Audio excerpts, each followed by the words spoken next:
Shalom, selamat malam Bapak Ibu Saudara-saudari yang kekasih, yang diberkati oleh Tuhan.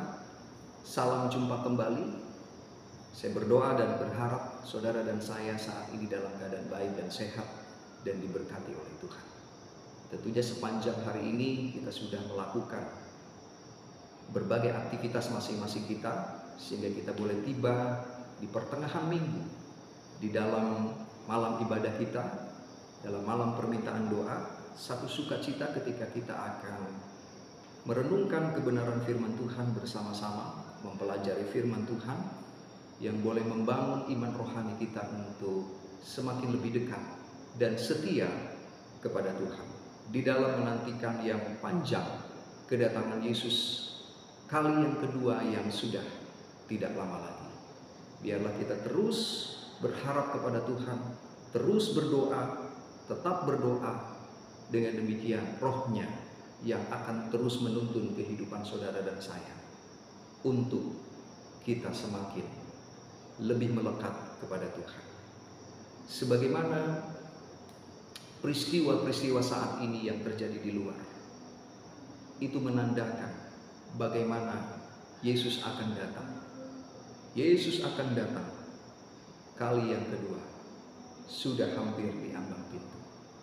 Biar saudara dan saya didapati setia kepada Tuhan, dan saudara dan saya boleh layak untuk menerima kekekalan kehidupan yang Tuhan berikan, yang Tuhan janjikan untuk saudara dan saya. Baik, malam yang indah ini kita akan membuka firman Tuhan, mempelajari firman Tuhan bersama-sama. Saudara dimanapun berada, biarlah saudara diberkati oleh Tuhan, dan satu sukacita ketika kita akan menemukan mutiara-mutiara yang berharga di dalam Alkitab ini, di dalam firman Tuhan ini.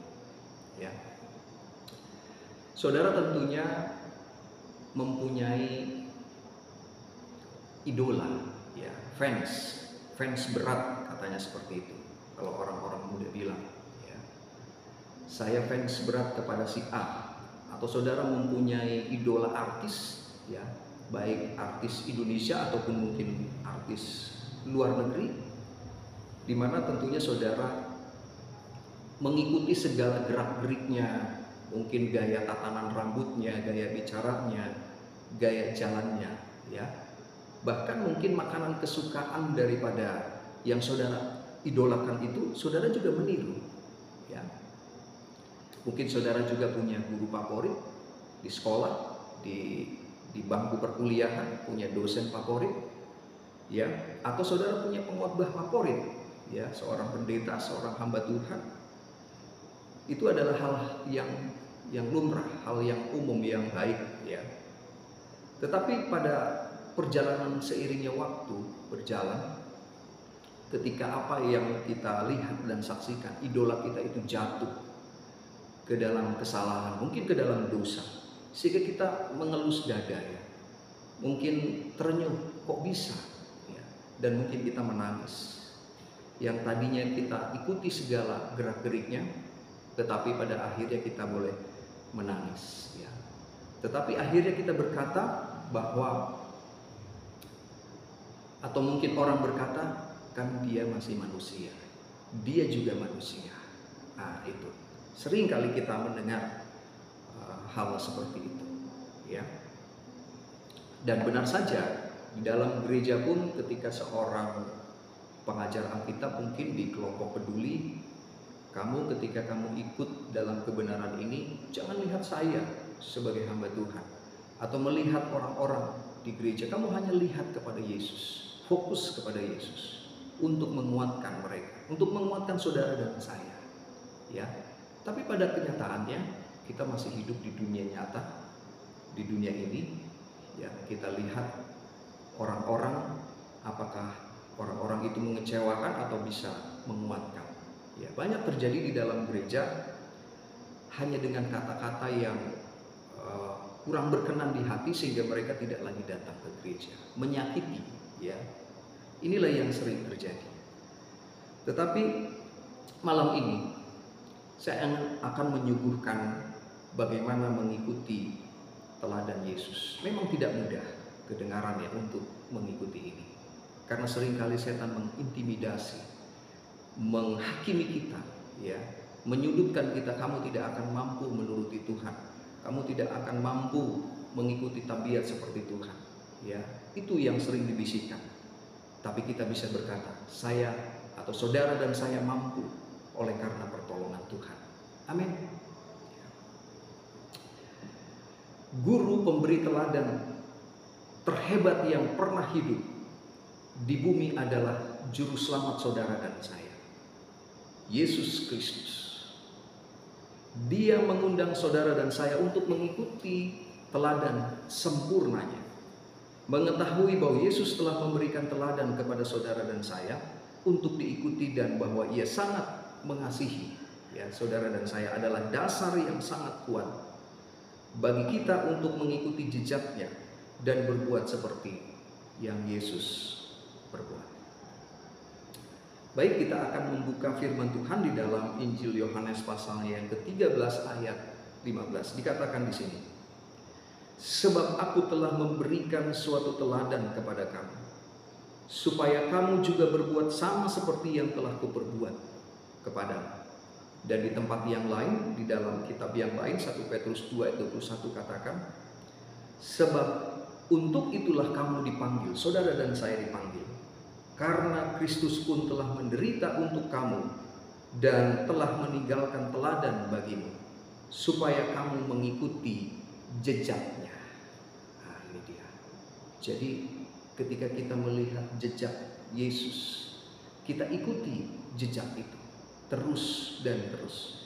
Dua hal yang perlu direnungkan di dalam pelajaran kita malam ini.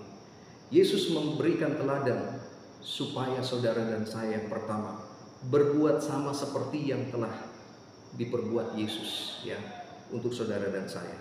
Dan yang kedua adalah mengikuti jejaknya. Mengapa harus Yesus yang menjadi teladan bagi saudara dan saya? Ada 4 poin yang saya catat di sini. Yang pertama adalah Yesus sempurna, tanpa salah dan dosa. Ya. Yang kedua, Yesus memberikan teladan dalam semua aspek kehidupan kita. Yang ketiga, teladan Yesus bersumber pada otoritas ilahi. Dan yang keempat, kita bisa meniru Yesus. Dalam hal apa? Dalam hal melakukan kehendak Bapaknya, menuruti segala perintah-perintahnya, dalam kemurnian tabiatnya, dalam kerendahan hati dan direndahkan, dalam kebajikan dan penurutan. Apa yang Yesus lakukan setelah ini, yang dimana kita mengikuti teladan dan jejaknya, ya.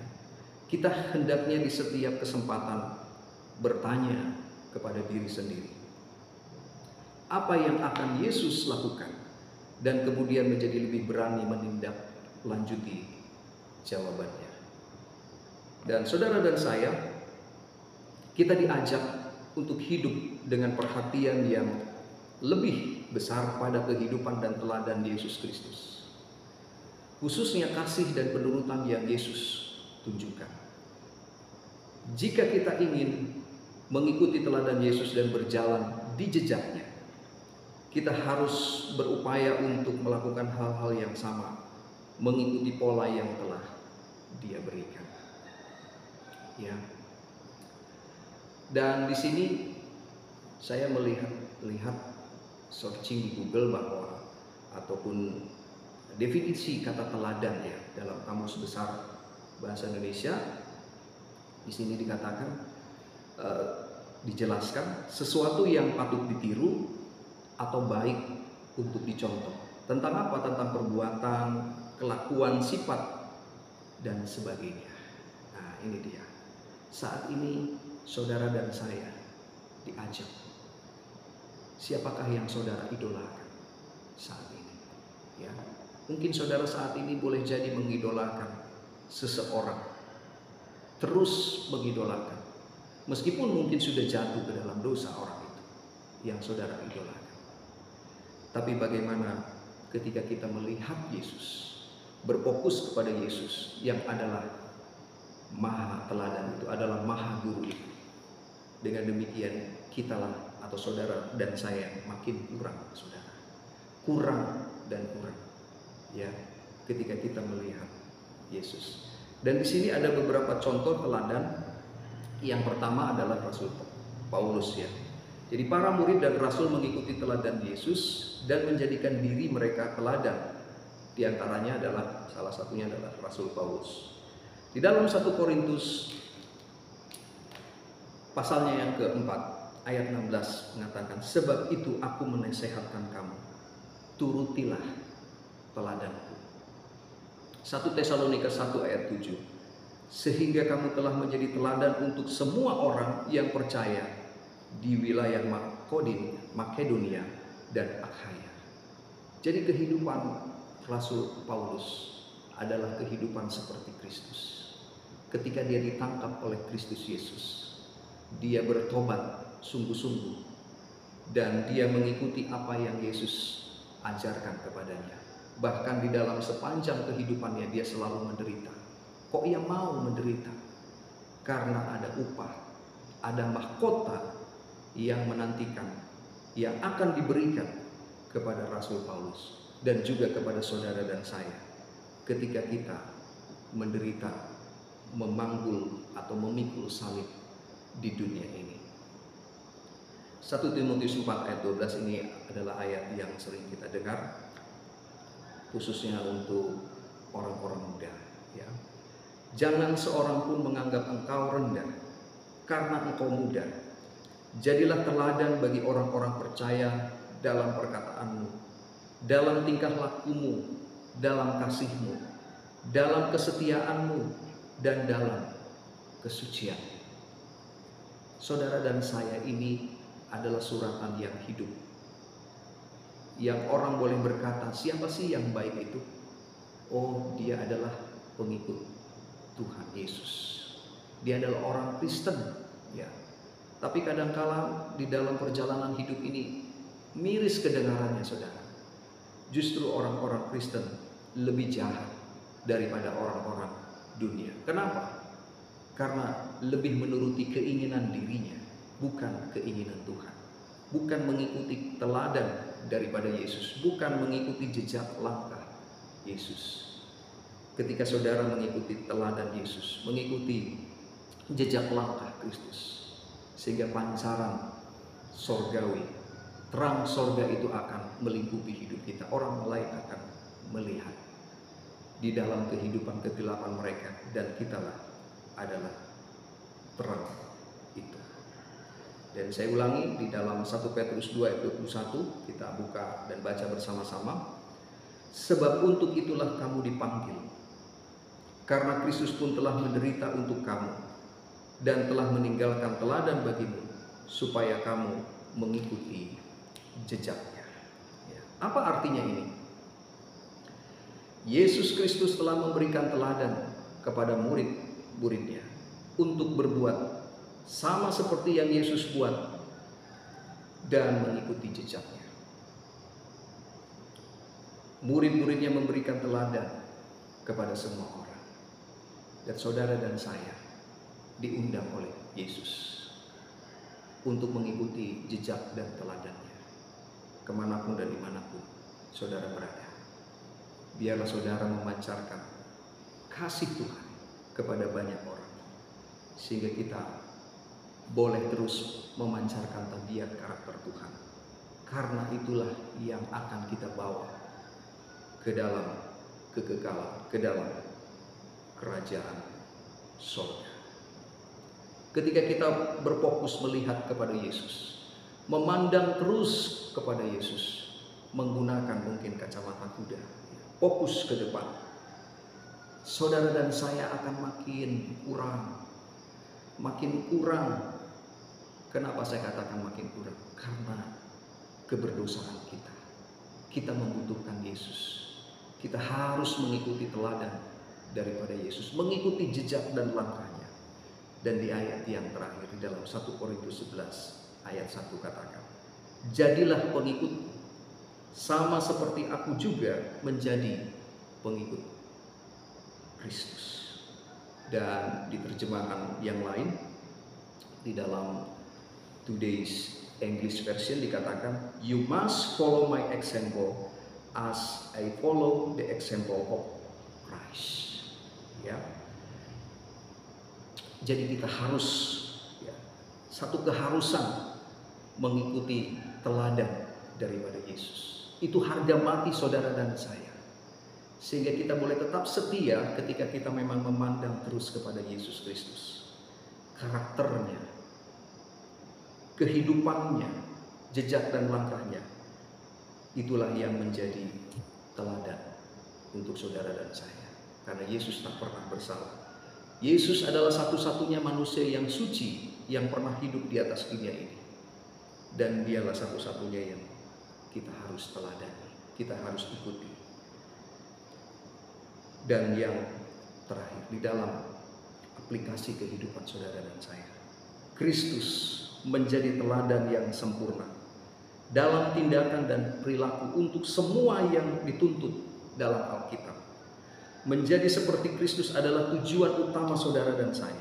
Maju dan kenakan Kristus pada awalnya mungkin terasa tidak wajar atau tidak nyaman, dan mungkin saudara dan saya berpikir, siapa yang aku coba tipu? Ya, siapakah yang aku coba tipu? Tapi hari ke hari, dari hari ke hari saat ini saudara dan saya menempatkan Kristus sebagai model, ya, role model, maka kita akan bertumbuh dan semakin terlihat berbeda dari dunia ini. Biarlah kita terus mengikuti teladan dan jejak daripada Yesus Kristus, sehingga kita akan tiba di dalam kerajaan surga. Karena karakter masing-masing kita sudah menunjukkan karakter tabiat daripada Tuhan kita, Yesus Kristus. Biarlah renungan ini, firman Tuhan yang saya bagikan ini dapat memberkati saudara dan saya dimanapun berada. Tuhan Yesus memberkati. Baik, kita berdoa. Bapa kami yang bertahta di dalam kerajaan sorga, di dalam nama Tuhan Yesus Kristus yang kami sembah, kami puja dan muliakan. Di malam yang indah di pertengahan minggu ini ya Bapa, kami sudah diberkati melalui firman-Mu ya Tuhan yang sama-sama kami telah pelajari dan dengarkan. Biarlah kami dapat mengikuti teladan kehidupan, jejak dan langkah Yesus Kristus yang adalah teladan yang paling terbaik, guru yang paling terbaik yang pernah hidup di atas dunia ini. Mampukan, sanggupkan kami Bapa untuk mengikuti jejak dan langkahnya melalui pertolongan Roh Kudus. Terima kasih ya Bapa, sehingga kedagingan kami dikikis, kami boleh menuruti keinginan Roh, sehingga dengan demikian akan lahirlah buah Roh Kudus itu. Terima kasih ya Bapa. Biarlah kiranya Engkau memberkati sepanjang jam-jam yang kami akan lalui dalam istirahat kami, sehingga dengan demikian kami boleh dijaga, dilindungi di dalam tidur kami, di dalam istirahat kami. Terima kasih ya Bapa. Biarlah berkat firman-Mu ini tidak berlalu begitu saja, namun boleh tertanam di hati dan pikiran kami, sehingga makin hidup kami makin lebih dekat dan setia kepada-Mu. Terima kasih Bapa, ampunkan segala dosa kami dan kesalahan kami yang sangat begitu banyak. Di dalam nama Tuhan Yesus Kristus kami sudah berdoa dan mengucapkan syukur. Haleluya. Amin.